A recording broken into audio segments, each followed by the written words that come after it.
তো এই যে প্রিয় বন্ধুরা একটা ব্যাগ দেখতেছেন, তো এই ব্যাগটার ভিতরে হচ্ছে আমার কিছু কাপড় চোপড় টেলারের কাছে আমি বানাইতে দিয়েছিলাম, সেগুলো হচ্ছে আজকে নিয়ে আসছি।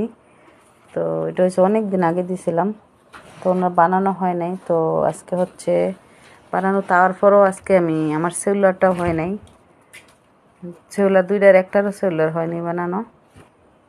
তো এই যে জামাটা হয়েছে অলমোস্ট, আর ওনাটা ইয়ে করে দিছে, ওভারলক করে দিছে আর কি। এই যে দেখাইতেছি, এই হচ্ছে ওড়না, এটার সাথে ওড়নাটা এই যে ওভারলকটা করে দিছে। আর আমি বলে আসছিলাম যে ওভারলক করে দিবেন, সুতির, এগুলো হচ্ছে সুতি। তো সুতির কাপড় চোর উপরে দিয়ে আরামদায়ক কাপড় কোনো কাপড়েতে হয় না আমার কাছে মনে হয়। সুতির কাপড় আর লিলেন কাপড়, বাটিক কাপড়, এগুলো আরাম লাগে। আর এই হচ্ছে আমার এই ড্রেসটার সাথে ওড়না, এটার সাথে হয়েছে গিয়ে সাদা সেলোয়ার। তো সাদা সেলোয়ার বানাবো না, আমি কালা বানাইতে দিছি, সাদা কাপড়টা রাইখে দিছি। দিদা একটু মেলা তো এটা,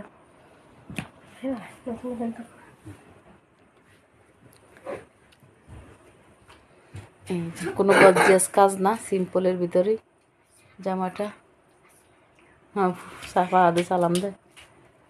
তো পরলে বুঝতে পারবো কেমন হয়েছে, দেখতে ভালোই লাগছে। তবে জামাটা সেলাই নিছে 300 টাকা করে, মার্কেটে সেলাইতে দিয়েছিলাম, FNT টেইলার্স। এটা পিস সাইড তো নাকি? হ্যাঁ, এই হচ্ছে জামাটা। হ্যাঁ, বানান সুন্দর হয়েছে। আমার শরীরে হয়তো একটু মোটা হইব আর কি, শরীরটা আমার এত মোটা না। ভালো করে পরো ওড়নাটা দেখি। আমার যে মেয়ে এক গিরা ব্লাউজের কাপড় লাগবে। এই যে আমার জিদা, এই হচ্ছে ওগুলো বাস করে লাও। আচ্ছা, না একটা পরে দেখি আমার গা লাগে কিনা। তো ঠিক আছে প্রিয় বন্ধুরা, ভালো থাকেন। কাপড়টা পরে দেখি এবার পরনে লাগে কিনা, লাগবে একটু ডোলা হবে আর কি, বড় সড়ো। মানে আমি ডিলা ডালা করে বানাইতে দিছি, কারণ ডিলা ডালা কাপড় হইলে পরতে আরাম, আর নষ্ট হয় দেরিয়ে। এখন সবাই কষ্ট করে ভিডিওটা দেখার জন্য অসংখ্য ধন্যবাদ। প্রিয় কলেজের ভাই ও বোনেরা, ভালো থাকুন, সুস্থ থাকুন, নিরাপদে থাকুন। দোয়া রইল আপনাদের প্রত্যেকের জন্য, আপনারা দোয়া করবেন আমাদের জন্য। ওকে, আসসালামু আলাইকুম, শুভরাত্রি প্রিয় কলেজের ভাই বোনরা, আল্লাহ হাফিজ।